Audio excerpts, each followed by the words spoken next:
The Lewis diagrams of the isomers of dichloroethane are given below. Identify the types of bonds and sketch the orbital overlap diagrams. So for the left isomer, you can see that there's single bonds all around the carbons. And then calculating the steric number for each carbon, which is 4, so the carbons are sp3 hybridized.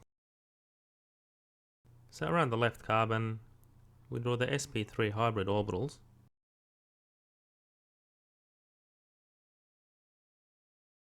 while ignoring the back lobes, and then these each overlap with an s orbital of hydrogen.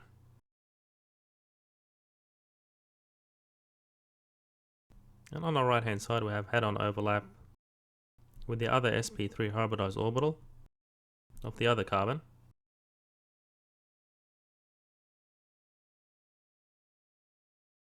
and an overlap with an s orbital of hydrogen on the top. And on the right hand side there's head-on overlap with a p orbital of chlorine, which is the orbital where chlorine accepts a shared electron. And similarly we have head-on overlap with the p orbital of the other chlorine.